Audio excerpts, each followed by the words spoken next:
Spring into SEMIHYDRO. If you're new to my channel, I put all kinds of plants into semi-hydroponics. And so today I'm going to be covering Sansevierias. This is a big show. Stay tuned. It's going to be awesome. And I'm so excited because Sansevierias are easy in dirt. They are easy in semi-hydroponics. Basically, you're going to put them in the Leca, water it, no water in the bottom. I wanted to go ahead and start with, I'm going to do a house tour. I'm going to unpot a Sansevieria that's not doing well. And then I'm also going to work on some lighting. So this is off with my favorite Sansevieria that I currently have. It's my variegated whalefan. So when I received it, it was this piece, the whalefan Sansevieria, and I think this one's curling a little bit because I had it turned against the window and it was trying to reach the sun. This is its baby. It has been in semi-hydroponics since September. And there is a little water in the bottom. It has quite a few nice water roots and has progressed much more quickly than I expected. You put them in a corner, water them once a month, and the same thing is true in Leca. You can put them in Leca, make sure after you wash the roots, let them dry out a little bit, kind of bury them in the Leca, and then you can give them a good watering, but then don't leave any water in the bottom. And I tend to leave my Sansevierias as much as possible. I water them, no water in the bottom, for a few months actually. And so let's get started with the house tour, and then we'll come back and visit a Sansevieria that is not doing so well. All right, so let's start the tour. This is the first one, the Sansevieria sayuri, with stiff, upright, sword-like leaves that are silvery gray to light green in color. It's very architectural. It only needs to be watered once a month, even in Leca. I do not have a saucer underneath this plant because I am still training its roots. I'm developing the water roots. I want zero rot, and so I just water it barely and then allow the water to trickle down the Leca. And I am kind of not quite putting water underneath that plant just yet. Okay, so next to the fireplace, I have a couple of Sansevierias that are just layered. The Mikado, the fernwood is what I call this one, just in a little IKEA basket. You do not need anything special for these plants. You don't need a pop-up. There is the moonshine Sansevieria. No pop-up is necessary, just a plastic inside of a plastic. And they're nestled down in the Leca, but again, only watering once every couple of weeks. Above my toilet, I have the green Foresto, and then I also, up on the higher shelf, the starfish Sansevieria, which is growing pups. It probably has 4 or 5 pups. Once the pups are growing, I'm ready to leave water down in the Leca below. So,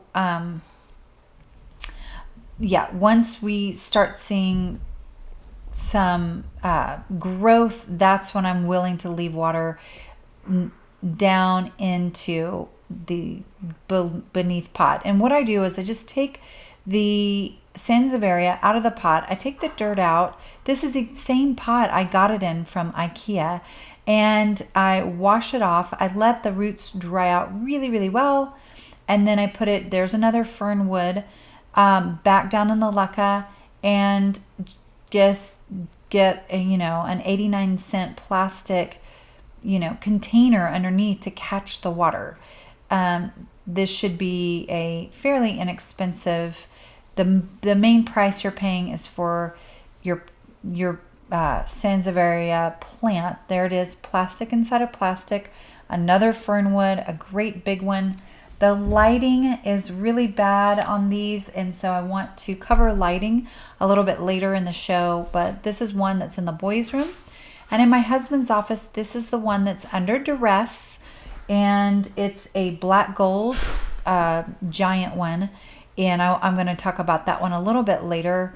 And then my last one is the Silver Flame, in just this gorgeous dark green. Again, you don't need that pop-up container. Just go on the cheap and you will be doing yourself a favor. All right, so I hope y'all enjoyed that house tour. Make sure to like and subscribe. Comment below if you have a Sansevieria on your wish list. I would love to know if there's a Sansevieria you're thinking about putting in Leca. It's a little bit of an unusual tip for the day, but I know for me, I'm constantly moving around, attaching things to the wall and moving them. So Pro Patch is my tip for the day. It is, let me try to get in there. A painter told me about this. All you do, and I keep mine in the fridge because it can harden over time. Very inexpensive. I'll put a link below. But basically it's like a spackle. So when you put screw holes, nail holes in the wall, you're just going to take the back of your fingernail or a popsicle stick and then just kind of squish it into that hole. Try to just dot it so that it, you know, looks like, you know, part of the sheetrock, and then let it dry. Go eat lunch, have a latte, make yourself a coffee, come back, get the paint and a little kid's paintbrush for the wall. Of course, you want the right paint color, and you're gonna dot your paint on there and boop, magic, magic. I tell you, my husband doesn't know I own this, and I'm so glad. All right, so all pro patch, less than $10 at Lowe's. Tip for the day, tiny little thing, keep some on hand. Anytime you have to patch the wall, boop. I'm gonna go ahead and grab the Sansevieria that's struggling, and we are gonna show you the roots. Okay, so the moment of truth has come. It's the moment I've been dreading for a few weeks now, actually. And that is this Sansevieria that is not doing well.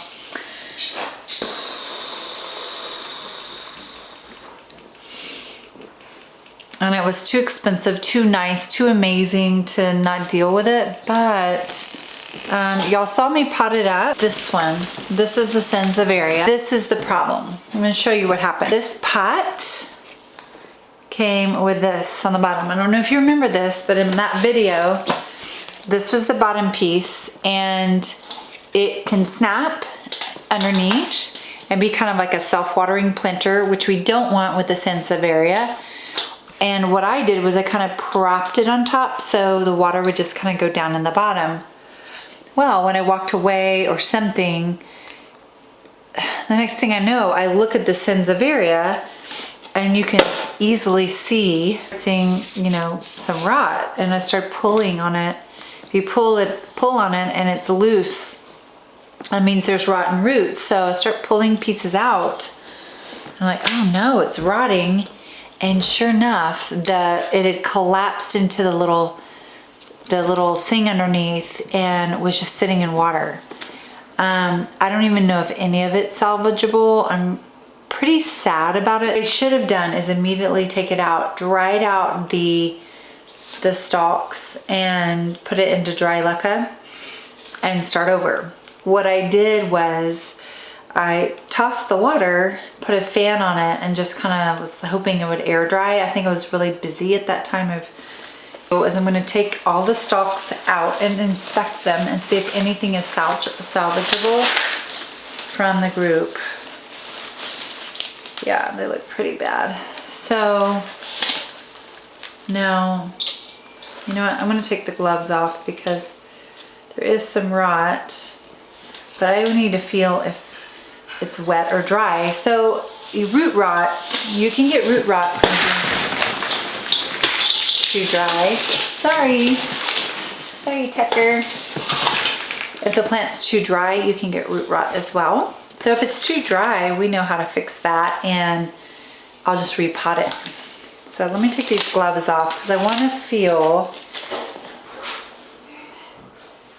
because the roots look kind of crinkly, like they haven't been watered in long enough. Guys, I kind of freaked out on this plant, and then I just didn't take the time I needed to take. Lots of rot. Just rot is when these roots just kind of fall off. too. Yeah. You know, what I don't like about root rot draws insects. And so if you get a flying insect, a lot of times it's because of the rot. Oh, it's so pretty though. Yeah, like, it's still just kind of damp. I think it never dried out. I think it's been wet for 2 months or something. Now, one thing I can do is I can just cut these off and put them in a vase and make an arrangement out of them and let the roots grow back that way. And that takes time, but they're so, so beautiful. I think that's what I'm gonna do. So this is what the roots look like. They kind of go over and connect with each other. And you can, if you want to, plant in several planters. You cut it right in the middle and this will grow and this will grow. So all the plants I'm having to redo, they're a little high in the pot. So what he advised me was when you're planting in Leca, you do the, you know, 1 inch or ½ an inch of the Leca, and you're gonna put your plant pretty low in the pot. The roots are pretty low. Don't string the roots up and don't make a big tall thing and then put it on top. Make sure your roots are within a couple of inches of the bottom of the pot. And I've noticed, you know, while I'm looking at this, these are pretty high in the pot. A lot of my plants that I've taken out that had issues, that was one of the issues. Either the pot's too big and your roots are too small, or number 2, the roots need to be closer to the bottom. So yeah, I'm gonna go ahead and cut these up and propagate them and boil this Leca and kind of start over with this one. So I don't think I need to look any further. So my third project for this particular day was going to be lighting. I want to light from above instead of below. Two of my house tours you've seen, the lighting is from below, and I'm kind of tired of seeing those light bulbs coming out of the ground. So tomorrow will be lighting, and I will be focusing on my 2 Sansevierias that need more light and dark corners. And I wanted to figure out, I found kind of an answer at IKEA. So I'll show y'all what I'm doing. I hope y'all enjoy this and can't wait to see you tomorrow. Bye-bye.